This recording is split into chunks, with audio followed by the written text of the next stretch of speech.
کیا آپ نے کبھی دنیا کا سب سے پہلا لکھا ہوا قرآن دیکھا ہے؟ اگر نہیں تو آج دیکھ لیجئے۔ پیارے دوستو، السلام علیکم ورحمۃ اللہ وبرکاتہ۔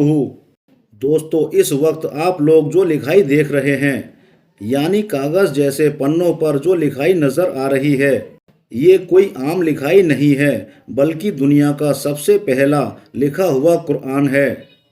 جی ہاں، آپ نے بالکل صحیح سنا، دنیا کا سب سے پہلا ریٹن قرآن۔ وہی قرآن جس کو تیسرے خلیفہ راشد حضرت عثمان غنی رضی اللہ عنہ کے حکم پر لکھوایا گیا تھا۔ اس سے پہلے پورا مکمل قرآن ایک ہی کتاب کی شکل میں نہیں تھا۔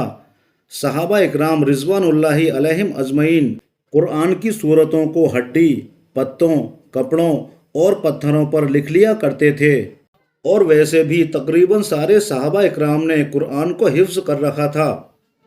خلیفہ راشد حضرت عثمان غنی رضی اللہ عنہ کی دور خلافت میں لکھا گیا یہ پہلا ریٹن قرآن اچانک 2015 میں انگلینڈ کی برمنگھم یونیورسٹی میں پایا گیا۔ مگر سوال یہ اٹھتا ہے کہ اس بات کا کیا ثبوت ہے کہ قرآن کی یہی کاپی دنیا کی سب سے پہلی ریٹن کاپی ہے؟ اور اگر یہ مان بھی لیا جائے کہ یہی دنیا کا سب سے پہلا لکھت نسخہ ہے، تو سوال یہ ہے کہ یہ انگلینڈ کیسے پہنچا، بلکہ اسے تو کسی مسلم ملک میں ہونا چاہیے تھا۔ ایک سوال یہ بھی اٹھتا ہے کہ جس وقت یہ لکھا گیا تھا، اس دور میں کاغذ تو ایجاد تھا، مگر اتنی زیادہ مقدار میں بڑھیا کاغذ میسر ہونا آسان نہیں تھا۔ تو پھر یہ کاغذ پر نہیں تو کس چیز پر لکھا گیا ہے؟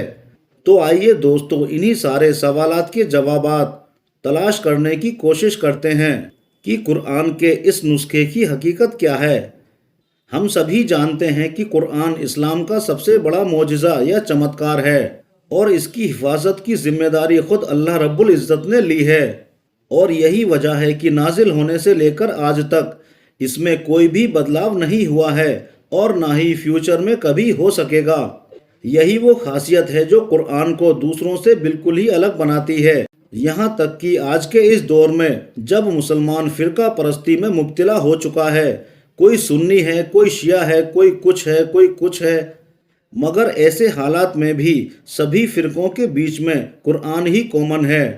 اب قرآن کے ہمیشہ رہنے کے، قرآن کے اور مسلمانوں کے اس دعوے کو اس وقت اور بھی زیادہ طاقت ملی جب 2015 میں انگلینڈ کے شہر برمنگھم میں قرآن کا یہ سب سے پرانا نسخہ پایا گیا۔ دراصل ہوا یہ تھا کہ ایلبا فیلڈلی نام کی ایک پی ایچ ڈی اسٹوڈنٹ ایک دن برمنگھم یونیورسٹی کی لائبریری میں اپنی اسٹڈی کے لیے کتابیں اکٹھا کر رہی تھیں، تب اچانک ہی ان کے ہاتھ قرآن کا یہ نسخہ آ گیا۔ پہلی نظر میں انہیں اس کتاب کی عربک لینگویج کی وجہ سے کچھ سمجھ میں نہیں آیا، مگر اس کتاب کے ہاتھ میں آتے ہی وہ سمجھ گئی تھیں کہ یہ کوئی معمولی کتاب نہیں ہے، بلکہ یہ حد سے زیادہ پرانی ہونے کی وجہ سے ہمارے لیے خاص ہو سکتی ہے۔ ایلبا نے سب سے پہلے اپنے سینئر کو یہ کتاب دکھائی، مگر سینئر کو بھی اس کتاب کے خاص ہونے کا شک ہوا، تو انہوں نے اس کتاب کو ایکسپرٹس کے پاس بھیج دیا تاکہ اس کتاب کی پوری حقیقت سامنے آ جائے۔ ریسرچ کے بعد جو نتیجہ سامنے آیا وہ کافی حیرت انگیز اور چونکانے والا تھا۔ وہ یہ کہ یہ کوئی عام عربک کتاب نہیں، بلکہ دنیا کا بہت پرانا ریٹن قرآن کا نسخہ ہے، جو لگ بھگ 1400 سال پہلے مرتب کیا گیا تھا۔ ایکسپرٹس نے بتایا کہ یہ قرآن کسی کاغذ پر نہیں، بلکہ بکری جیسے جانور کی کھال پر لکھا ہوا ہے۔ ویسے عام طور پر یہ بات سبھی جانتے ہیں کہ جس دور میں کاغذ نہیں ہوا کرتا تھا، اس دور میں لوگ پتوں پر، کھالوں پر، کپڑوں پر اور پتھروں پر لکھا کرتے تھے۔ کاربن ڈیٹنگ کے حساب سے اس کی لکھائی کا وقت حضرت عثمان غنی رضی اللہ عنہ کی دور خلافت کا پایا گیا، اور ہم سبھی جانتے ہیں کہ اسلامک ہسٹری میں سب سے پہلے قرآن کو حضرت ابو بکر صدیق رضی اللہ عنہ نے ہی اکٹھا کروایا تھا کہ کون سی سورت کس کے بعد ہوگی، کون سی آیت کس سے پہلے ہوگی اور کس سے اوپر یا نیچے ہوگی۔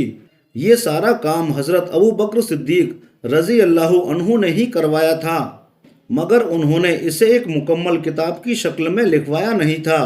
اس کو ایک مکمل کتاب کی شکل میں لکھوانے کا کام سب سے پہلے حضرت عثمان غنی رضی اللہ عنہ نے ہی کروایا تھا، اور اس کی ایک اور ضرورت پیش آنے لگی تھی کہ ان کی دور خلافت میں اسلامی حکومت دنیا کے بڑے بڑے علاقوں تک پھیل چکی تھی۔ لاکھوں الگ الگ زبانوں کے لوگ اسلام قبول کر چکے تھے اور برابر کر رہے تھے، تو یہ ڈر بھی تھا کہ اگر قرآن ایک مکمل کتاب کی شکل میں نہیں ہوگا تو کہیں وہ لوگ اس کو غلط طریقوں سے نہ پڑھنے لگیں، مطلب اس کی ترتیب غلط نہ ہو جائے کہ کوئی آیت کسی آیت سے پہلے یا اوپر نیچے نہ پڑھنے لگیں۔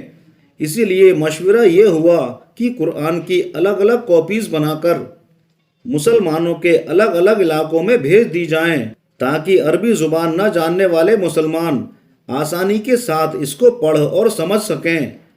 دوستو، حضرت عثمان غنی رضی اللہ عنہ کی دور خلافت میں قرآن کے جو نسخے دنیا کے الگ الگ علاقوں میں بھیجے گئے تھے، ان میں سے کچھ نسخے آج بھی دنیا میں موجود ہیں، جن میں سے ایک ترکی میں اور ایک رشیا میں موجود ہے، اور وہی نسخہ اب انگلینڈ کے برمنگھم یونیورسٹی میں بھی مل چکا ہے، اور یہ بھی وہی نسخہ ہے جس کو حضرت عثمان غنی رضی اللہ عنہ کی دور خلافت میں لکھا گیا تھا، جو دنیا کے کسی مسلم علاقے میں بھیجا گیا ہوگا۔ مگر سب سے زیادہ انٹرسٹنگ فیکٹ یہ ہے کہ عمر کے لحاظ سے یہ باقی سارے نسخوں سے پرانا ہے جو ترکی اور رشیا میں موجود ہیں، اور یہ بات ان سب کی کاربن ڈیٹنگ سے ہی معلوم ہوئی تھی۔ مطلب یہ کہ یہ تینوں نسخے حضرت عثمان غنی رضی اللہ عنہ کی دور خلافت میں ہی لکھے گئے، مگر ترتیب کے حساب سے یہ انگلینڈ والا نسخہ ان دونوں نسخوں سے بھی پہلے لکھا گیا تھا۔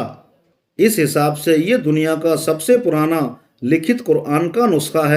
مگر ایک سوال جو آپ شدت سے سوچ رہے ہوں گے کہ سب سے پرانا لکھت قرآن کا یہ نسخہ آخر انگلینڈ کیسے پہنچا؟ دراصل معاملہ یہ ہوا تھا کہ فرسٹ ورلڈ وار کے ٹائم پر سلطنت عثمانیہ پوری طرح سے بکھر گئی تھی، اور سلطنت عثمانیہ کو ہمیشہ کے لیے پوری طرح سے ختم کر دیا گیا۔ اس ٹائم پر انگریزوں نے مسلمانوں کے بہت سارے علاقوں پر قبضہ کر لیا تھا، یہاں تک کہ افریقہ، فلسطین اور مڈل ایسٹ کا بہت بڑا علاقہ انگریزوں کے قبضے میں پہنچ گیا تھا۔ ان سارے مسلم دیشوں پر قبضہ کرنے کے ساتھ ساتھ بہت سارے خزانوں کے علاوہ کتابوں کا بھی ایک ذخیرہ انگلینڈ بھیجا گیا ہوگا، اور ہو سکتا ہے کہ ان کتابوں کے ساتھ ساتھ قرآن کا یہ نسخہ بھی انگلینڈ پہنچ گیا ہوگا۔ ہم سبھی جانتے ہیں کہ انگریز کتابوں اور ایتہاسک چیزوں کو بہت زیادہ اہمیت دینے والی قوم ہے، اسی لیے یہ لوگ جب بھی کسی علاقے پر قبضہ کرتے تھے تو وہاں موجود کتابوں کو بھی اپنے ساتھ انگلینڈ لے جایا کرتے تھے۔ اسی طرح دنیا کا سب سے پرانا یہ ریٹن قرآن کا نسخہ بھی انگلینڈ پہنچا ہوگا۔ دوستو، یہ جانکاری آپ کو کیسی لگی کمنٹس کر کے ضرور بتائیے گا۔ اسی طرح کی جانکاری بھرے ویڈیو آگے بھی دیکھنے کے لیے چینل کو بھی سبسکرائب کریں۔ شکریہ، اللہ حافظ۔